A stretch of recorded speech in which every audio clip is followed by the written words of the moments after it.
नमस्कार मित्रों, आप सभी का स्वागत है एमिनेंट इंस्टीट्यूट के यूट्यूब चैनल पर।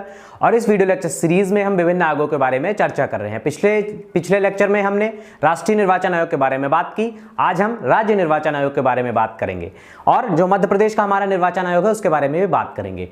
तो जब संविधान का निर्माण किया गया था उस समय सिर्फ एक ही आयोग के बारे में बात की गई थी, राष्ट्रीय निर्वाचन आयोग के बारे में बात की गई थी, क्योंकि उसमें स्थानीय निकायों के बारे में भी चर्चा नहीं की गई थी। जब स्थानीय निकायों का निर्माण किया गया तो उनके निर्वाचन के लिए हमें राज्य निर्वाचन आयोग की आवश्यकता पड़ी।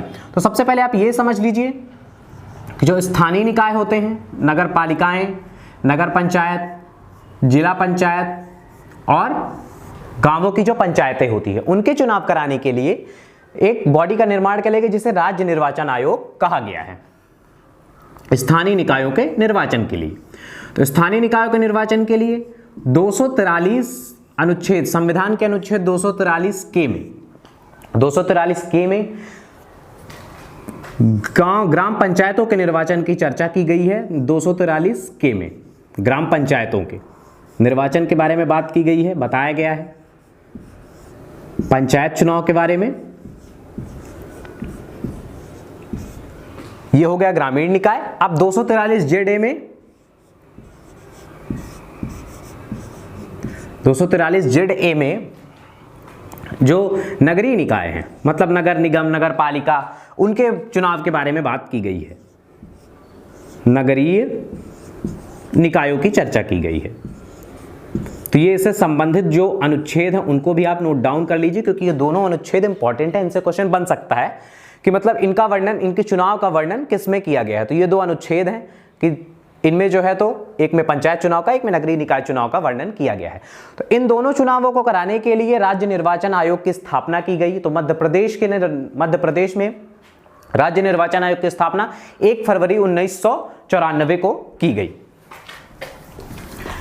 मध्य प्रदेश राज्य निर्वाचन आयोग की स्थापना 1 फरवरी 1994 को।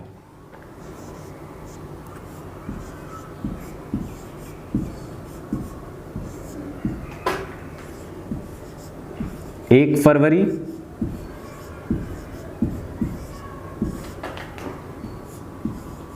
और इसका मुख्यालय कहां है? तो इसका प्रादेशिक मुख्यालय भोपाल में।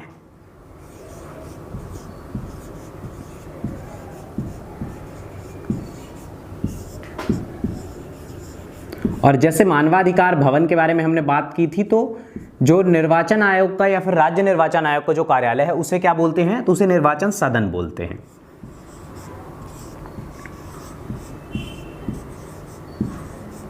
निर्वाचन सदन बोला जाता है। और हमारे निर्वाचन आयोग का ध्येय वाक्य क्या है? हर वोट कीमती और हर निकाय महत्वपूर्ण। यह इसका ध्येय वाक्य है। तो ये सभी चीजें आप नोट डाउन कर लीजिए, क्योंकि इनसे क्वेश्चन बन सकता है। हर वोट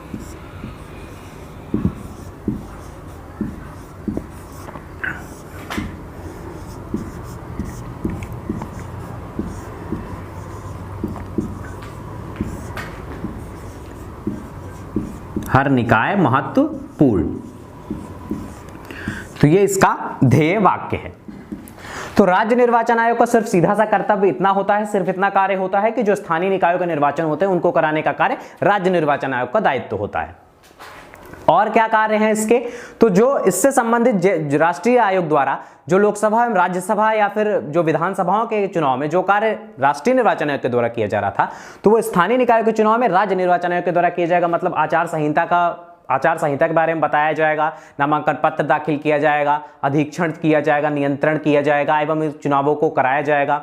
राज्यपाल के द्वारा इसकी मांग की जाएगी कि मतलब कितने लोग इसमें मेंबर होने चाहिए। इन सारी चीजों की बात की जाती है। और क्या किया जाता है? इनकी नियुक्ति कौन करता है? तो इसमें जो मुख्य निर्वाचन आयुक्त होते हैं, जो राज्य निर्वाचन आयुक्त होते हैं, उनकी नियुक्ति राज्यपाल के द्वारा की जाती है। राज्य निर्वाचन आयुक्त की नियुक्ति राज्य निर्वाचन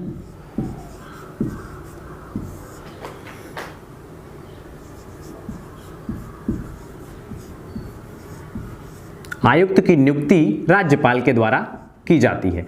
और ये राज्य जब इन्हें आवश्यकता पड़ती है अपने कार्य के संपादन के लिए अन्य कर्मचारियों की आवश्यकता पड़ती है तो वो राज्यपाल से ही मांग करते हैं और ये राज्यपाल के अंतर्गत ही कार्य करते हैं। और क्या होता है, जब इनके हटाने की जो प्रक्रिया है, इन्हें भी राष्ट्रीय निर्वाचन आयोग के जो मुख्य आयुक्त होते हैं उनकी तरह कार्य करने की स्वतंत्रता प्रदान की गई है। और क्या कहा गया है कि इन्हें अपने कार्यकाल के दौरान इनके पद से अगर पृथक करना होगा तो जो उच्च न्यायालय के न्यायाधीश, जो हाई कोर्ट होता है, उच्च न्यायालय के न्यायाधीशों को जो हटाने की प्रक्रिया होती है,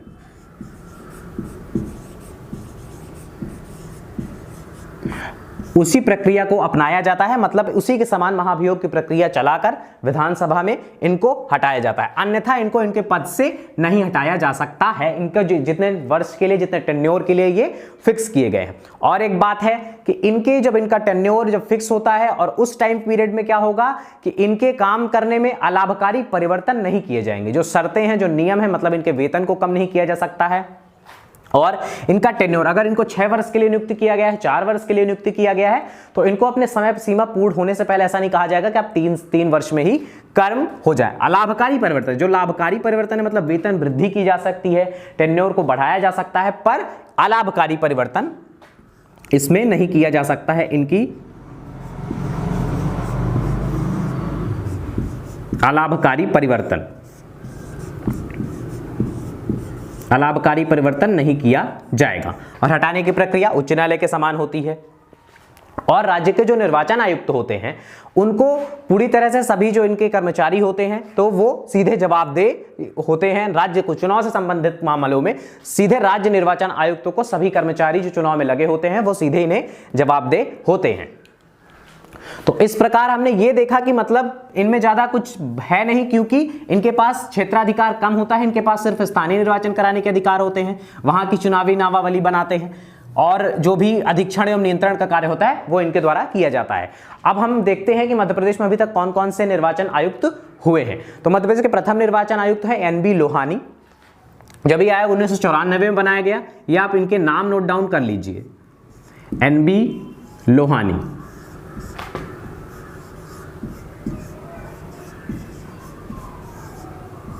तो इनका कार्यकाल था 1994 से 2000 तक। ये हमारे प्रथम निर्वाचन आयुक्त थे, तो इनसे क्वेश्चन बन सकता है NB लोहानी। अब दूसरे हैं गोपाल चरण शुक्ल।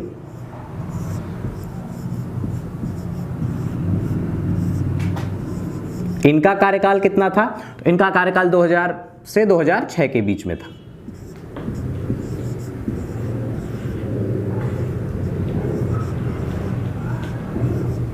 इनका कार्यकाल 2000 से 2006 के बीच में था। इसके बाद थे आदित्य विजय सिंह।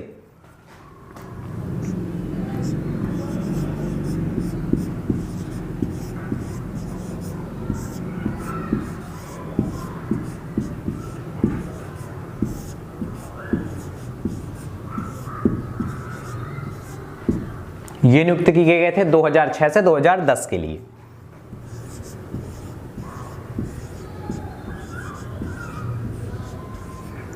– 2010 के लिए आदित्य विजय सिंह। अब इसके बाद थे डॉक्टर अजीत रायजादा।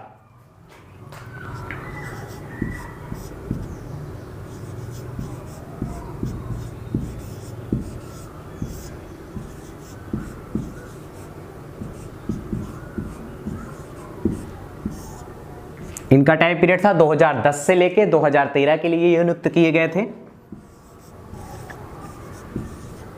डॉक्टर अजीत रायजादा को 2010 से 2013 के लिए नियुक्त किया गया था। अब है R Parshuram. R Parshuram important हो सकते हैं क्योंकि क्या है, ये सेकंड लास्ट है, तो इससे पूछा जाता है कि वर्तमान में उनसे पहले कौन मुख्य चुनाव आयुक्त तो थे मध्य प्रदेश के। तो ये हैं आर परशुराम, ये भी महत्वपूर्ण है, तो इनका नाम तो आपको याद रखना ही है,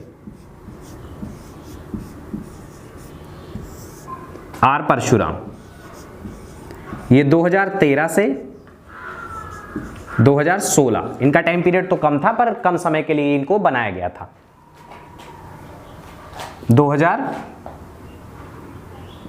2016 नहीं, 2018 में इनका टाइम पीरियड था, क्योंकि जो नए होंगे वो 2019 से हैं। अब हमारे जो वर्तमान चुनाव आयुक्त हैं वो हैं वसंत प्रताप सिंह। ये मुख्य सचिव भी रहे हैं मध्य प्रदेश के, वसंत प्रताप सिंह। तो इनका भी नाम महत्वपूर्ण है 2019 से अब तक। अब आगे चेंज भी हो सकते हैं पेपर से पहले, तो आप एक बार अपडेट कर लीजिएगा। तो अभी ये है, ये एक इंपॉर्टेंट नाम है, और एक ये फर्स्ट और सेकंड लास्ट, और बाकी तो आपको सब याद करना है, नोट डाउन भी करना है। तो इस प्रकार हमने मध्य प्रदेश के निर्वाचन आयोग के बारे में भी जाना कि इसमें कौन से आयुक्त होता है, इनको निकालने की प्रक्रिया क्या है, और इस राज्य निर्वाचन आयोग की आवश्यकता क्यों पड़ी, और इनके क्या कार्य होते हैं। तो इस प्रकार हम आज के लेक्चर को हम यहीं पे समाप्त करते हैं। आगे के लेक्चर में हम और भी जो अन्य आयोग हैं उनके बारे में बात करेंगे। आपको हमारा वीडियो कैसा लग रहा है आप प्लीज कमेंट करके बताइए। हमारे चैनल को शेयर कीजिए, लाइक कीजिए, सब्सक्राइब कीजिए। धन्यवाद।